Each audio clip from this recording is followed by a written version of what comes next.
କଳଙ୍କିର ଚରିତ୍ର ଏଇଟା ବୋଲି କୁହନ୍ତି। ଏଠି ଲୋକମାନେ କେଦାର ଗୌରୀଙ୍କ ପ୍ରେମ କାହାଣୀ ଶୁଣି ଆହା କୁହନ୍ତି, ସମାବେଦନା ଜଣାନ୍ତି। ହେଲେ ଜିଅନ୍ତା ଗୌରୀ ମାନଙ୍କୁ ଜିଇତାନ୍ତା ଶୁଦ୍ଧି ହେଇ ପଡନ୍ତି। ଏଠି ସବୁ ମଣିଷଙ୍କ ଦୋଷ ନ ଭଉଣୀ, ସବୁ ମଣିଷଙ୍କ ଦୋଷ।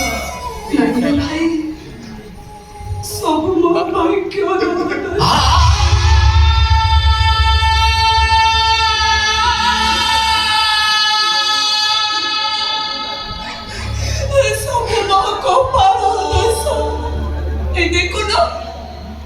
বিপদ সমୟରେ ସବୁଠାରୁ ନିଜର ଲୋକ କେମିତି ମୁହଁ ବୁଲେଇ ଦେଲା। ଆରେ ସିଏ ମୁହଁ ବୁଲେଇ ଦିଅନ୍ତୁ, ମୁଁ ଅଛି, ତୋ ଭାଇ ଅଛି, ତୁ ଜମା ବ୍ୟସ୍ତ ହଉନା। ତୁ କଣ କରିପାରିବୁ? ଦେଖିବୁ ମୁଁ କଣ କରିବି? ତୁ ଏଇଠି ଥା।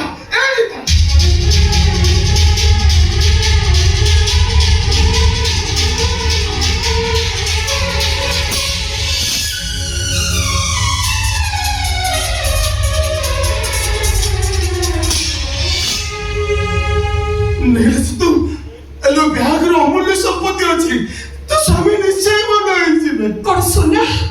ତାଠୁ ବି ଦାମୀ। କଣ ହୀରା? ତାଠୁ ବି ଆହୁରି ଦାମୀ। ଦେଖେ ବ୍ୟାଗରେ କଣ ଅମୂଲ୍ୟ ସମ୍ପତ୍ତି ଅଛି, ଦେଖେ।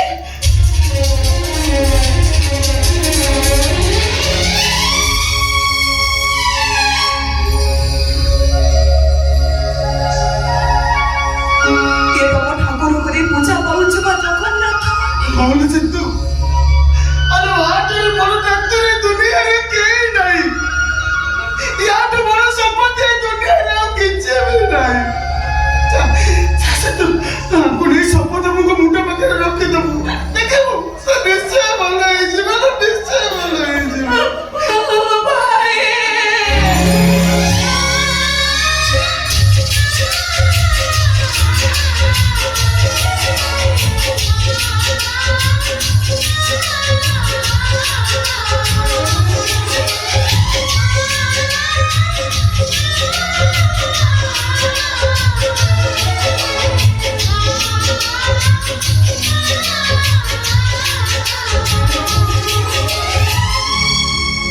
ଉତ୍ତର ଗୋଟାଏ, ଯୋଉ ପୁଅ ବାପା ମାଙ୍କ ଆଖିରେ ଲୁହ ଦିଏ ସେ କେବେ ଭଲରେ ରହିପାରେ ନା।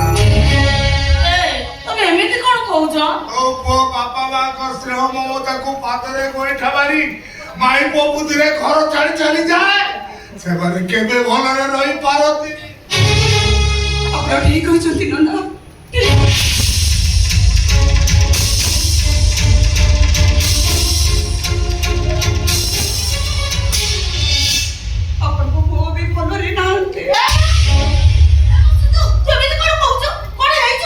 କିଛି ଭୁଲ ନଥାଇ ବି ଲକ୍ଷେ ଭୁଲର ଶାସ୍ତି ଭୋଗୁଛନ୍ତି ଆପଣଙ୍କ ପୁଅ। ଯନ୍ତ୍ରଣାର ଚରମ ସୀମାରେ ଥାଇ କଷ୍ଟ ସହି ସହି ନିର୍ବାକ ପାଲଟି ଯାଇଛନ୍ତି ଆପଣଙ୍କ ପୁଅ। ଅଧର୍ମର ମହିଷାସୁର ସହ ଲଢ଼େଇ କରି ଧର୍ମ ବଳରେ ମୃତ୍ୟୁକୁ ବାରମ୍ବାର ପରାହତ କରି ଜୀବନର ସରଶଯ୍ୟାରେ ଶୟନ କରିଛନ୍ତି ଆପଣଙ୍କ ପୁଅ। ଆମେ ଦିନ ମାର୍କେଟ ଯାଇଥିଲୁ, ହଠାତ୍ ଦିନ ବାଘ ମୁଖା ପିନ୍ଧା ଲୋକ ଗାଡିରେ ଓହ୍ଲେଇ ପଡିଲେ। ଆମେ କିଛି ବୁଝିବା ପୂର୍ବରୁ ସେ ସମ୍ପଦକୁ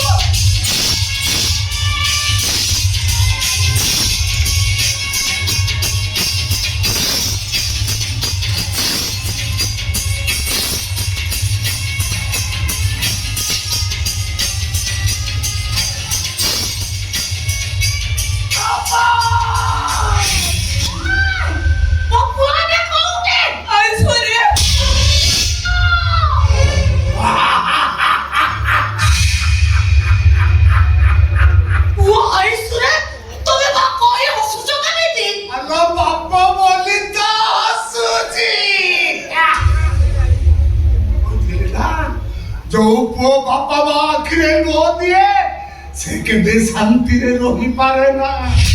କଣ ହେଲା? ମୋ କଥା ସତ ହେଲା ନା ନାଇଁ? ଆଲୋ ଯାହା ରୋଷେଇ ଘର ଠାକୁର ନମ୍ବର ୱାନ ରମ୍ବା ମୁଣ୍ଡ କଣ କରି ମାରିଦେଇছে ବସିଲେ ଚାଲ। ମୁझे ଲାଜ ଲାଗୁନି? ପୁଅ ଆଇସୁରେ ତମେ ମୋ ତବେ ଖୁସି ହବ। ଯାଅ ସେ ତ ମତେ ମୋ ପୁଅ ପାଖକୁ ନେଇ ଚାଲ। ଆଲୋ କହିଲା ଭଲା जिसको कहना भला भगवान कहना भला ଶିବା ପଣ୍ଡା କହିଲା ଓରା ସେ ଯାତ୍ରା ଡାଇଲଗ ବନ୍ଦ କରି ମୋ ସହିତ ମେଡିକାଲକୁ ଆସେ ତ ପଛକୁ ପାତ ଫେରେଇ ଆଣଲ ମାଇ ଡିଅର ସ୍ତ୍ରୀ ଏବେ ସ୍ତ୍ରୀ କହୁଛି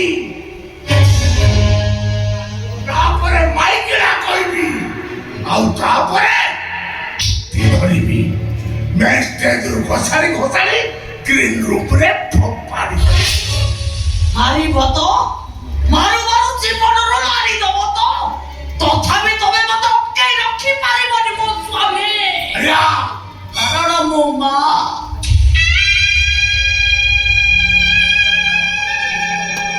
ମା ହେଲା ପରେ ଗୋଟେ ନାରୀର ଜୀବନ ତା ପିଲାର ନିଶ୍ୱାସ ସହିତ ଯୋଡ଼ା ହେଇଯାଏ ଛୁଆ ପଦରେ କଣ୍ଟା ଫୁଟିଲେ ମାର ଛାତିଟା ଲହୁ ଲୁହାଣ ହେଇଯାଏ ମୋ ଛୁଆ ମରଣରେ ପଡିଛି ମାନେ ମୁଁ ଆଉ ଝିଅ ତ ହେଇ ନାହିଁ ଶିବା ପଣ୍ଡା ଆରେ ତମେ ଲୋକେ କଣ ମାରିବ ଚାଲ ସେ ତ ମତେ ମୋ ପୁଅ ପାଖକୁ ନେଇ ଯାଅ ଆମ ଘରେ କିଛି ଲାଭ ହବନି ନନା ଚାହିଁଲେ ସମ୍ପତ୍ତି ବଞ୍ଚିଯିବେ ନହେଲେ ଆରେ ତୁ କିଛି ବୁଝିପାରୁନା କିଛି ଶୁଣିପାରୁନୁ ମାଟିକୁ ବିଧା ମାଇଲେ ଚୁନା ହୁଏ ହେଲେ ଇଟାକୁ ନୁହଁ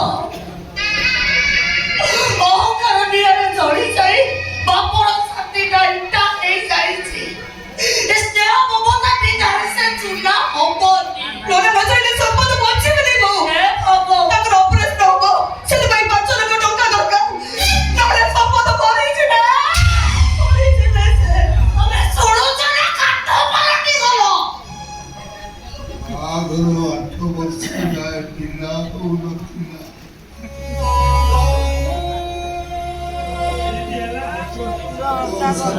ସାଇ ପଡ଼ିଶା ବନ୍ଧୁ ବାନ୍ଧବ କିଏ କେତେ କଥା କହୁଥିଲେ କେହି କହୁଥିଲେ ଶିବା ଗୋଟେ ମା ମୁଁ ସେମାନଙ୍କୁ କହୁଥିଲି କାହିଁକି ଆଉ ବାହା ହେବି ଦେଖିବ ମୋର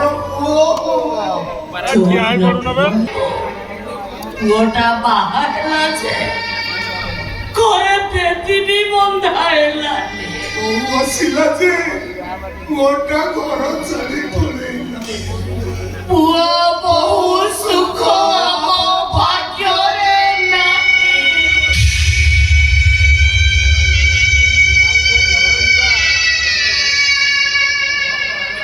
ନା ନା ମୋର ପାଇଁ ଏଇଆ କୁହନ୍ତୁ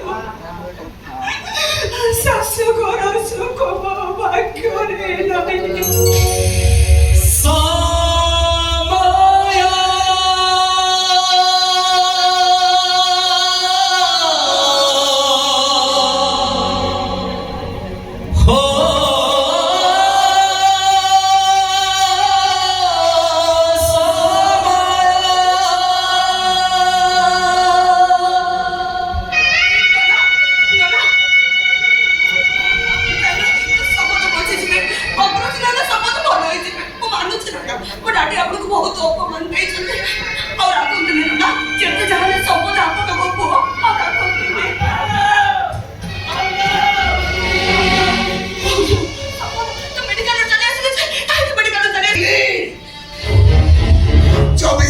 ଝିଅ ଶୀତଲ ମିଶ୍ର କଥାରୁ ସିନ୍ଦୁର ପଛିବ ହାତରୁ ଶଙ୍ଖା ଭାଙ୍ଗିବ ପେଟରୁ ମଙ୍ଗଳସୂତ୍ର ଖୋଲିବ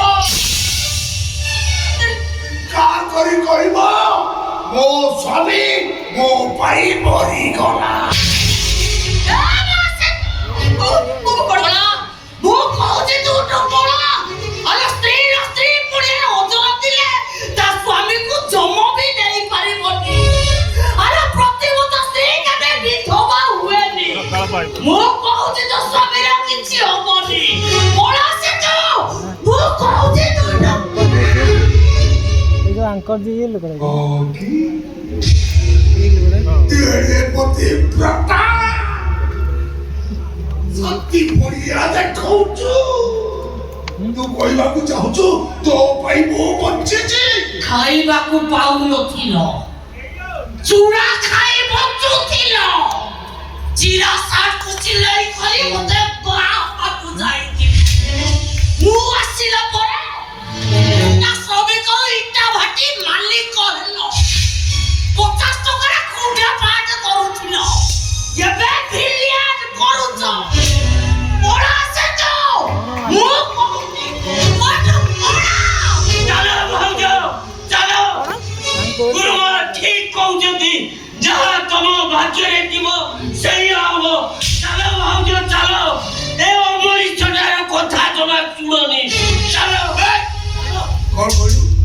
ମଣିଷ ମଣିଷ ଯିଏ ନିଜ ପୁଅର ନୁହେଁ, ସିଏ ବାପ ନୁହେଁ, ଗୋଟାଏ ରାକ୍ଷସ। ଯିଏ ନିଜ ପୁଅ ବଞ୍ଚି ଥାଉ ଥାଉ ନିଜ ବୋହୂକୁ ବିଧବା ହବାକୁ କହେ, ସେଇଟା ମଣିଷ ନୁହେଁ, ଗୋଟାଏ ଜଙ୍ଗଲି ଭାଲୁ। ଛୋଟ ଛଡ଼ା ଖାଇବାକୁ ପାଉନଥିଲି ଚୋଟା ପୋଲିସ କରୁଥିଲୁ। ମୁଁ ତତେ ଯାହା ଦେଖେ ଇଟା ଭିତରେ ଚାକିରି ଦେଲି ଛଡ଼ା ମୋ ପାଇଁ